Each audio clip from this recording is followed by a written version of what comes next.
என் அன்பு மாணவர்களுக்கு வணக்கம். இது உங்கள் சரவணகுமார் சார். இன்னைக்கு கிளாஸில் நம்ம என்ன பார்க்க போகிறோம்னா இன்ஜினியரிங் மேத்தமெட்டிக்ஸ் 2 Unit-1 அனலிட்டிக்கல் ஜாமெட்ரியில் இருக்கக்கூடிய ஒரு தியரம் வந்து பார்க்க போகிறோம். தமிழில் அனலிட்டிக்கல் ஜாமெட்ரியை பகுமுறை வடிவ கணிதம்னு சொல்லுவாங்க. இப்போ தியரம் வந்து பார்த்திங்கன்னா இங்கிலீஷில் கொடுத்துருக்கேன். நான் இதுவே வந்து தமிழையும் நான் உங்களுக்கு எக்ஸ்பிளைன் பண்ணுறேன். இப்போ ஃபஸ்ட்டு வந்து என்ன கொடுத்துருக்காங்க பாருங்கள். என்ன கண்டுபிடிக்கணும்னா find the equation of the circle. Equation of the circle வந்து கண்டுபிடிக்கணும். எப்போனா with centre h k and radius ஆர்னு கொடுத்துட்டாங்க. சென்டர் கொடுத்துட்டாங்க. சென்டர் வந்து ஹெச்,கேன்னு எடுத்துக்கணும், ரேடியஸ் வந்து ஆர்னு எடுத்துக்கணும்.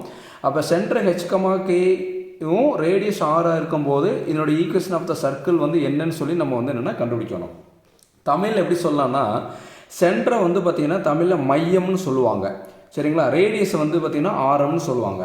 அதாவது ஹெச்,கே என்ற புள்ளியை மையமாகவும் ஆரை வந்து பார்த்திங்கன்னா ஆரமாகவும் கொண்ட வட்டத்தின் சமன்பாட்டை காணுங்கன்னு சொல்லி கேட்பாங்க, சரிங்களா. சரி, இது எப்படி ப்ரூவ் பண்ணலாம்னு சொல்லி பார்க்கலாம். இது பாருங்கள், ஒரு சர்க்கிள் கொடுத்துருங்க. இதுதான் சர்க்கிள். இந்த சர்க்கிளுடைய சென்டர் பாயிண்ட் இது வந்து சி, அதான் இதான் சென்டர்னு சொல்லியிருக்காங்க. சி வந்து என்ன கொடுத்துருக்காங்க பாருங்கள், ஹெச்,கே. சென்டர் வந்து பார்த்திங்கன்னா ஹெச்,கேன்னு எடுத்துக்கிறேன், சரிங்களா. அப்போ அவங்க எழுதிக்கலாங்களா. லெட் என்னென்னு எடுத்துருக்கோம்னா சி ஆஃப் ஹெச்,கே. சி ஆஃப் ஹெச்,கேங்கிறது அவங்க கொடுத்துக்கிறதா சென்டர் ஹெச்,கே பி த என்னென்னு எடுத்திருக்கோம், சென்டர்னு எடுத்திருக்கோம். என்ன சென்டர் ஆஃப் த சர்க்கிள், சர்க்கிளினுடைய சென்டர்னு எடுத்துட்டோம், புரியுதுங்களா. Let C of h,, be the centre of the சர்க்கிள்னு எடுத்துட்டோம். அடுத்து இங்கே ஏதோ ஒரு அதாவது இந்த சர்க்கிளில் ஏதோ ஒரு பாயிண்ட் எடுத்துக்கிறேன். அந்த பாயிண்ட்டுக்கு பேர் வந்து பீன்னு கொடுத்துக்கிறேன். இந்த சர்க்கிளில் இருக்கக்கூடிய நிறைய பாயிண்ட்ஸ் இருக்குது, எந்த பாயிண்ட்ஸ் வேணாலும் எடுத்துக்கலாம். நான் இங்கே ஒரு பாயிண்ட் எடுத்துக்கிறேன், அந்த பாயிண்ட்டுக்கு பீன்னு பேர் கொடுத்துட்டேன். அதுக்கு வந்து எக்ஸ், ஒய்ன்னு பேர் கொடுத்துக்கலாம். பி ஆஃப் எக்ஸ், ஒய், சரிங்களா. அதை பற்றி நம்ம சொல்லலாம். Let P of x, y அங்கிறது பார்த்தீங்கன்னா any point. Let P of x, y வந்து any point on the circle. Circle மேலே இருக்கக்கூடிய ஒரு பாயிண்ட் எடுத்திருக்கேன், புரியுதுங்களா. அதாவது சர்க்கிளில் நிறைய பாயிண்ட்ஸ் இருக்குது, நான் இந்த பாயிண்ட் எடுத்திருக்கேன். அப்போ சி ஆஃப் ஹெச்,கேங்கிறது என்ன, சென்டர் ஆஃப் த சர்க்கிள்.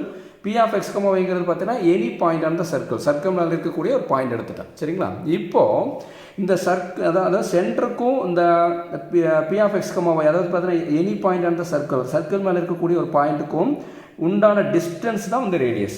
உண்டான டிஸ்டன்ஸ்க்கு பேர் என்ன, நம்மளுக்கு வந்து என்ன ரேடியஸ். இதுதான் வந்து என்ன ரேடியஸ், ஓகேங்களா. அப்படி இருந்ததுன்னா இது சிபியோட டிஸ்டன்ஸ் என்ன சொல்லலாம், ரேடியஸ்னு சொல்லலாமா. சிபியோட டிஸ்டன்ஸ் தான் வந்து என்ன ரேடியஸ், புரியுதாமா. சென்டருக்கும் அந்த சர்க்கிள் மேலே இருக்கக்கூடிய ஒரு பாயிண்ட்டுக்கும் உண்டான டிஸ்டன்ஸ் தானே ரேடியஸ். அப்போ சிபி ஈக்குவல் டு ஆர்னு எடுத்துட்டோம்.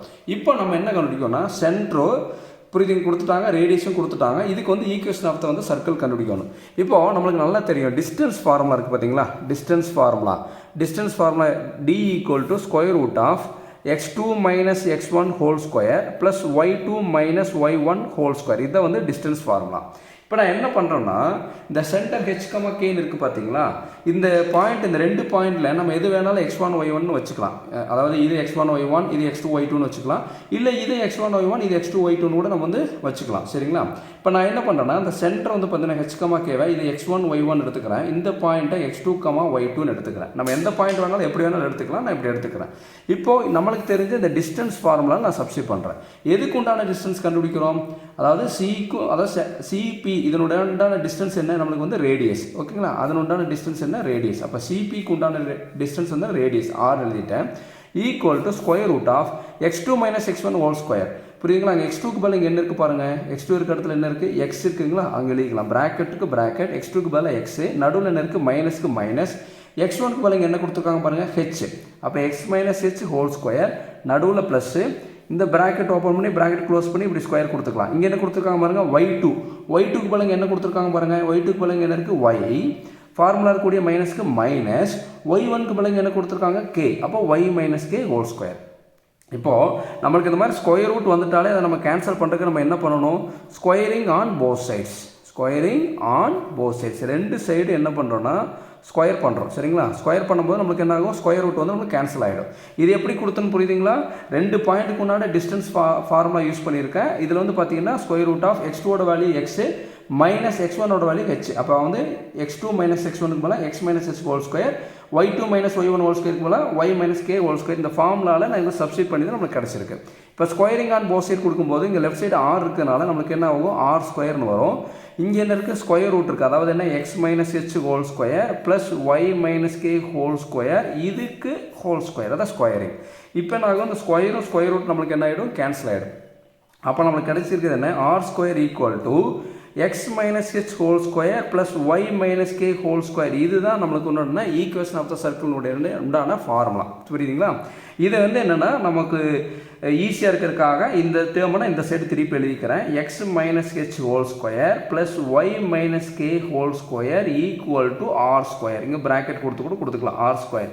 இதுதான் என்னென்னா ஈக்குவேஷன் ஆஃப் த சர்க்கிள் உண்டான ஃபார்முலா.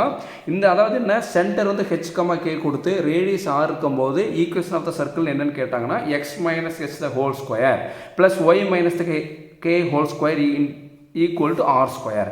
இதில் what is H and K? ஹெச்கேங்கிறது பார்த்தீங்கன்னா சென்டர். இதில் ஹெச்கேங்கிறது எதை குறிக்கும்? இந்த பாருங்கள், இங்கே இருக்கக்கூடிய ஹெச்சும் கே எதை குறிக்கும்? படத்தை வச்சு கம்பேர் பண்ணி பாருங்கள். ஹெச்கேங்கிறது சென்டர் குறிக்கும், ஆறுங்கிறது ரேடியஸ். ஓகேங்களா? அப்போ இந்த ஃபார்முலா வச்சு தான் பார்த்தீங்கன்னா நம்மளுக்கு சம்ஸ் அடுத்து வரக்கூடிய சம்ஸ் எல்லாம் நம்மளுக்கு இந்த ஃபார்முலா யூஸ் பண்ணி தான் போடுவோம். எப்போ இந்த ஃபார்முலா யூஸ் பண்ணுவோம்? சென்டர் ஹெச் கமா கே இருந்து ரேடியஸ் ஆர் ஆகுதுன்னா ஈக்குவேஷன் ஆஃப் த சர்க்கிள் என்னன்னு சொல்லி அவங்க கேட்பாங்க. அப்போ கேட்கும்போது நம்ம இந்த ஃபார்முலா யூஸ் பண்ணுவோம். X minus H whole square plus Y minus K whole square equal to R ஸ்கொயர்னு சொல்லி நம்ம இந்த ஃபார்முலா யூஸ் பண்ணி நம்ம சம்ஸ் போடணும்.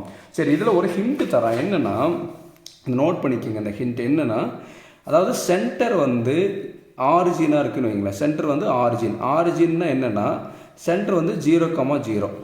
ஆரிஜின் என்ன, 0,0. சென்டர் ஆரிஜினாக இருக்குது. ரேடியஸ் ஆராக இருக்குது. எப்படி? ரேடியஸ் ஆராக இருக்குது. அப்படின்னா இதனுடைய ஈக்குவேஷன் ஆஃப் சர்க்கிள் ஷார்ட் ஃபார்மில் இப்படி எழுதியிருக்கேன். ஈக்குவேஷன் ஆஃப் சர்க்கிள் என்னன்னு கேட்பாங்க. சரிங்களா? அது இதிலிருந்தே நம்ம பார்த்துக்கலாம். இப்போ சென்டர் 0,0 ரேடியஸ் ஆர்னா formula x square plus Y square equal to R square தான் இதனுடைய ஃபார்முலா. சார், இந்த ஃபார்முலா எப்படி சார் வந்ததை கொஞ்சம் தெளிவாக சொல்ல முடியும்னா, இங்கே பாருங்கள், இந்த ஃபார்முலா இதிலிருந்து தான் எழுதியிருக்கேன். இதோட ஃபார்முலா என்ன? சென்டரும் ரேடியஸ் கொடுத்துட்டாலே நம்மளுக்கு என்ன formula? X minus H whole square plus Y minus K whole square equal to r ஸ்கொயருங்களா? அதை தான் நீங்கள் எழுதுறங்க. பாருங்கள், x minus H whole square plus Y minus K whole square equal to r ஸ்கொயருங்களா? அப்போது இதில் சென்டரோட வேல்யூ என்ன பாருங்கள், 0,0ங்களா? அப்போ சென்டர் 0,0ன்னு அதாவது ஆரிஜின்னு கொடுத்துட்டாங்க. அப்போ ஹெச்சோட வேல்யூ கேயோட வேல்யூ தான் சென்டர். அப்போ ஹெச்சும் 0 கேயும் 0ங்களா? அப்போ ஹெச்சும் 0 கேயும் 0 கொடுக்கும்போது இந்த ஃபார்முலா நம்ம சப்ஸ்டியூட் பண்ணால் நம்மளுக்கு என்ன வரும்? இங்கே பாருங்கள், இந்த ஃபார்முலாவில் சப்ஸ்டியூட் பண்ணுறோம். சப்ஸ்டியூட் பண்ணும்போது எக்ஸ் மைனஸ் இந்த ஹெச்சுக்கு பதில் என்ன கொடுப்போம்? 0 whole square plus y minus கேக்கு பதில் என்ன கொடுப்போம்? 0 whole square equal to radius என்ன கொடுத்துருக்காங்க பாருங்கள், ஆர் தான் கொடுத்துருக்காங்க. அப்போ ஆர் ஸ்கொயர். இப்போ நம்ம 0 அப்படியே கேன்சல் பண்ணிடலாமா? அப்போ மீதி இருக்கிறது என்ன? X square plus Y square equal to R square. அப்போ இந்த மாதிரி x square plus Y square equal to r ஸ்கொயர்னாவே என்னென்னா சென்டர் 0,0 ரேடியஸ் ஆர்னு அர்த்தம். புரியுதுங்களா? இப்போ ரேடியஸ் ஏன்னு கேட்டாங்கன்னா இதே ஃபார்முலா தான். X square plus Y square equal to இங்கே வரும் ஏ ஸ்கொயர்னு வரும். சரிங்களாம்மா? அப்போ இது சென்டர் 0,0 இருந்தால் இந்த ஃபார்முலா. அப்போ இதை பேஸ் பண்ணி தான் நம்ம என்ன பண்ண போகிறோம்? ப்ராப்ளம் போட போகிறோம். இந்த வீடியோ உங்களுக்கு பிடிச்சிருந்தா லைக் பண்ணுங்கள், ஷேர் பண்ணுங்கள், மற்ற நபர்களுக்கும் இதை தெரியப்படுத்துங்க. Thank you students.